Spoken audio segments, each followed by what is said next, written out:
Some people never wait for someone to come and fix it. They simply look at the problem, look at what they have, and begin quietly, methodically, and almost always alone. Something built that instinct. And it runs deeper than most people realize. Most people assume self-sufficiency is a personality type, something you are either born with or you are not. A trait that belongs to certain individuals and not to others. Self-sufficiency is almost never innate. It is almost always constructed, assembled through experiences that made asking for help feel unavailable, unsafe, or not worth attempting. There is a common admiration for the person who figures things out alone. Society rewards them in workplaces, relationships, and culture. The self-made individual is one of our most celebrated archetypes. What that admiration rarely accounts for is the interior experience of being that person. What it feels like to have learned somewhere early that the help you needed was not reliably there. People who learn to solve problems alone are not simply capable. Their capacity was forged under a particular pressure, the pressure of necessity, without the cushion of consistent support. From the outside, their competence looks like confidence, a person who has it together, who handles things, who doesn't need much from anyone. That picture is accurate and incomplete at once. Underneath the competence is a set of learned beliefs, about help, about trust, about needing something from another person, that make their adult lives more complicated than they appear.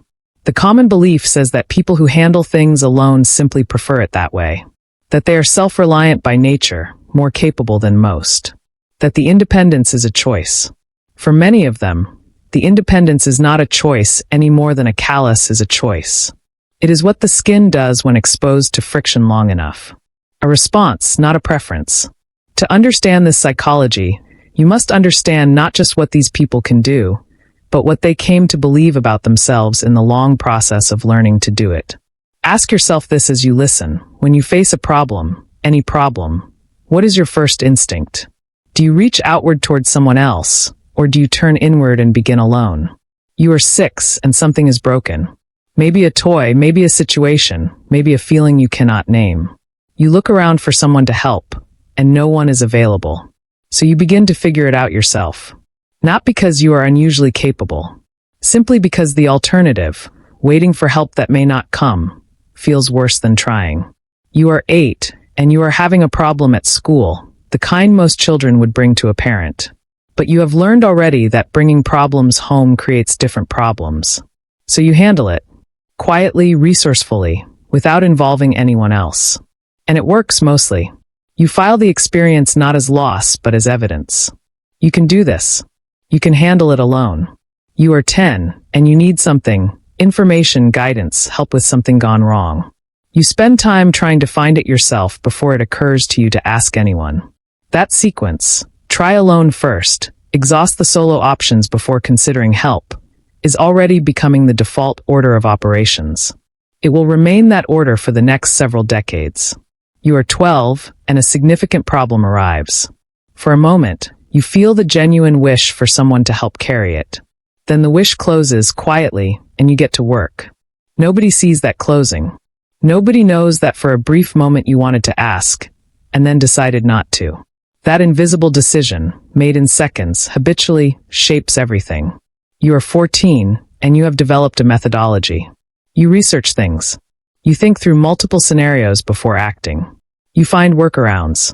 You are remarkably effective for your age. The adults around you notice. They call you independent and self-directed, and those words feel good. A translation of your coping into something that sounds like virtue and is accepted as such. You are 16, and a friend brings you their problem. You help immediately and generously. You are very good at solving problems for other people. Your own problems remain, as always, your own. You are 18, stepping into the world carrying a full toolkit, skills, strategies, mental models that most peers have not yet developed. You feel prepared. In many meaningful ways, you are. What you do not yet know is that the habits making you effective will, in certain contexts, make genuine connection extraordinarily difficult.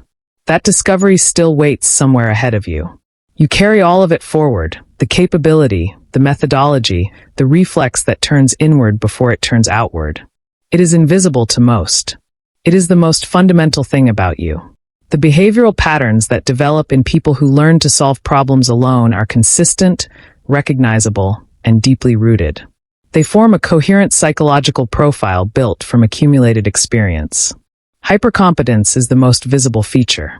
They become genuinely skilled at navigating complexity, researching independently, troubleshooting in real time. Not as a performance, as a survival mechanism that became mastery.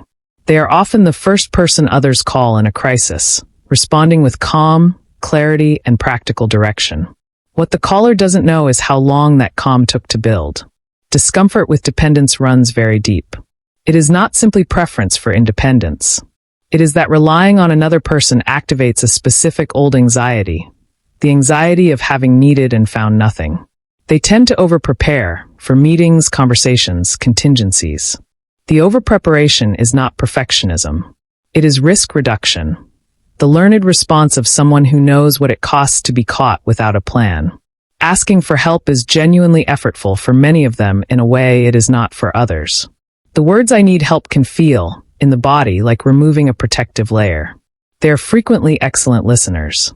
Partly because they are genuinely curious, and partly because they learn to gather information carefully before acting. Listening as data collection, turned toward the humans around them. Many are remarkably good in emergencies. The long practice of staying functional under pressure means that when everyone else goes still, they assess, act, and manage with practiced precision. But they struggle enormously in the spaces between crises, in ordinary emotional intimacy, in conversations requiring them to be uncertain, incomplete, and openly in need. Those spaces demand a different skill. Their relationships carry a recognizable dynamic. People close to them often say they can always go to them, but can never quite reach them. There is glass somewhere inside the connection. The glass is not indifference. It is the protective architecture of someone who learned early that being fully known meant being fully exposed, and that exposure had costs still being paid. They often develop a complex relationship with their own emotions. Not because they are cold, but because feelings processed without support had to be processed alone, creating a controlled relationship with feeling. What would you say, honestly, about the people in your life who always handle everything?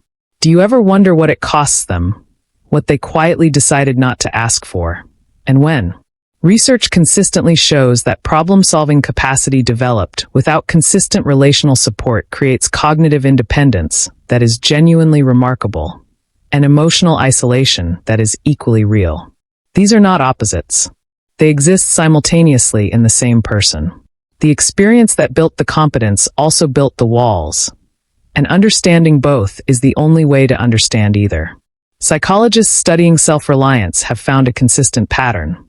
Autonomous problem-solving development is most intense when external resources, people, guidance, support, are perceived as unreliable or unavailable. This perception does not require clinical neglect. It can develop in families that are functional externally but emotionally unavailable. Parents who provided materially but were absent in the ways that matter most. Bowlby's attachment theory is relevant here. When attachment figures are inconsistently available, the child learns to regulate emotional states alone rather than seeking co-regulation with a caregiver. This early self-regulation becomes a template. The nervous system learns that the self is the most reliable resource. That turning inward is safer than turning outward. Self-sufficiency becomes a fact, not a value. Cognitive research suggests that people who practice self-directed problem-solving intensively in childhood develop significantly stronger executive function, planning, working memory, cognitive flexibility, than peers who had problems solved for them. The prefrontal cortex strengthens through use. When a child is consistently required to plan, evaluate, and execute solutions independently, that neural circuitry is exercised at an unusually intensive rate. But the same research notes a cost. The emotional brain develops in relationship. When the relational environment is unreliable, emotional processing circuits are under-exercised in significant and lasting ways. This creates an asymmetry researchers describe: high cognitive self-sufficiency alongside lower emotional integration. The rational mind becomes a primary refuge, the emotional world a secondary and sometimes uncomfortable territory. Self-determination theory proposes competence, relatedness, and freely chosen autonomy as fundamental psychological needs.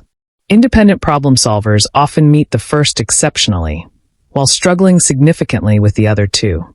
The hopeful dimension is neuroplasticity and the power of corrective relational experiences.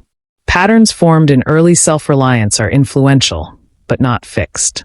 New relationships and awareness shift them. You are 7, and the electricity goes out. You find the flashlight, locate the circuit breaker, and feel something quiet and specific capable. That feeling is real and important. That feeling is not a consolation prize for the missing help. It is a genuine thing, a brick in the foundation of a self that will handle a great deal. You are 9, and you are genuinely lost. For a moment, panic arrives. Then the training activates. You stop, look around, identify landmarks, work the problem systematically. You find your way back. Nobody praises you for this. Nobody even knows it happened. But something registers, not as a story to tell, but as information. You are the kind of person who finds the way back. You are 11, and you need to understand how something works. No one knows the answer. So you take it apart, study the pieces, reassemble it. Understanding through investigation begins here. The satisfaction of figuring something out becomes a pattern, not just of problem solving, but of relating to the world.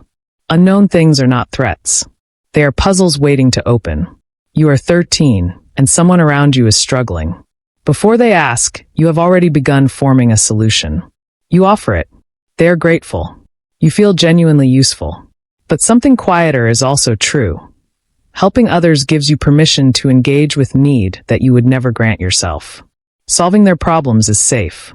Presenting your own is a different proposition. You are 15, and something genuinely requires addressing. But addressing it requires asking, for acknowledgement, for change, for a response from someone. You cannot ask. You solve around it instead. Solving around it means adjusting your own expectations rather than asking the world to adjust toward you. It is efficient. It is also a way of making yourself smaller to avoid asking. You are 17, and you have your first experience of genuine collaboration, solving something neither of you could solve alone. It is unfamiliar and uncomfortable, and also surprisingly something close to relief. For the first time you sense that sharing a problem is not the same as losing it. That another person's involvement might actually improve the outcome, not diminish your capability. You are 19, away from home for the first time. While others call home daily and struggle with self-management, you move through the new environment with practiced, quiet ease. You manage your time, money, and emotional regulation with competence that draws comment. You accept it graciously and wonder, privately, why everyone else finds this so difficult. You are 23, in your first serious relationship. You are discovering that the qualities making you effective in the world are creating unexpected friction at home. Your partner wants to help with things. You do not know how to let them. Not from ingratitude, but because accepting help requires a vulnerability you have not practiced and does not feel safe. You are 27, in a professional environment where collaboration is required. You learn slowly and with some resistance that the fastest solution is not always the solo one. This is more difficult than it sounds. For someone whose cognitive identity is built around self-directed problem solving, accepting that collaboration outperforms independence requires a specific intellectual humility. You are 30, and something breaks that you cannot fix alone. Not a mechanical problem, but a personal one, requiring support you have not been accustomed to asking for. The asking, when it finally comes, is difficult. Not because people are unwilling, they are present and willing, but because asking requires you to be incomplete, uncertain, and openly in need. You are 35, in a conversation with someone who is not looking for solutions. They want to be heard. You notice the impulse to fix rather than receive. You stay still. That staying still is its own kind of problem solving, solving for connection rather than for the issue. It requires different tools than the ones you have spent a lifetime refining. You are 40, and you begin to understand the difference between not needing help and not knowing how to receive it. They have felt identical for most of your life. They are not the same. You are 45, mentoring someone younger who reminds you of yourself at 20. You watch them solve everything alone and recognize it. You say something no one ever said to you. You tell them, The ability to solve problems alone is genuinely valuable, and it works best alongside the ability to let people in. One without the other becomes its own limitation. You are 50, and you ask for help with something that genuinely matters. The person responds without condition. You receive it fully, and something long held begins slowly to soften. That softening is not weakness. It is not the undoing of what you built. It is the addition of something always missing. The knowledge that you do not have to carry everything alone. You are 55, and you look back and see both things clearly. The extraordinary things self-reliance built, and the quiet costs it carried. You hold both truths with honesty and something close to peace. Each of these scenes is small. None is dramatic. All are part of the same story. A person who learned an extraordinary skill and spent a lifetime discovering its limits. The most important scene is still unwritten. The one where you decide how you want to relate to your own need going forward. Not as something to manage, but to honor. Today's world is largely designed for people who figure things out alone. Search engines, tutorials, and on-demand information have made independent problem-solving more efficient than ever before. The internet has amplified a capacity already strong in these individuals. What once required asking a knowledgeable person now requires a well-formed query. The case for self-sufficiency grows stronger annually.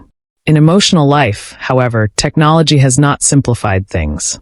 The availability of information makes it easier to intellectualize emotional challenges, to research them rather than feel them, to understand rather than process. Certain cultures place extraordinary value on self-reliance and extraordinary stigma on need. In those contexts, the psychological cost of asking for help is elevated further by the weight of social consequence. The modern workplace increasingly rewards independent problem solvers. Initiative, autonomy, and the ability to work without supervision are among the most valued professional qualities of the era. This validates the pattern without examining its cost. There is growing research on self-reliance and loneliness. Studies show that highly self-sufficient individuals report higher emotional isolation than those with more permeable boundaries around asking for support. The paradox: the quality that makes them effective and admired is the same quality that, without deliberate attention, can create profound interior aloneness, capable of everything, nourished by very little. The generation entering adulthood has more tools for independent problem-solving than any before it. And some researchers argue they also experience higher rates of loneliness and emotional disconnection. The question worth sitting with is this: have we confused capability with well-being? Have we built cultures that celebrate what people can do alone without honoring what they can only do together? Consider this: where has self-reliance served you most deeply? And where has it kept you from something you needed? What might have been different if asking had simply felt allowed?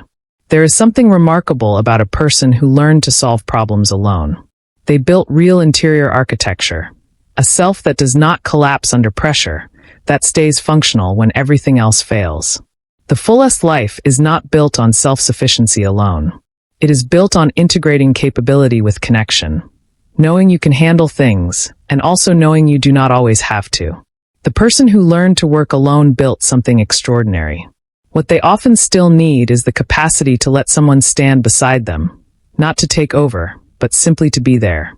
That is its own kind of problem, one that cannot be solved alone, which is perhaps the most instructive thing about it. If this resonated, share it with someone who needs to hear it. In the comments, what is one problem you wish you had not carried alone, and what might it have meant to share?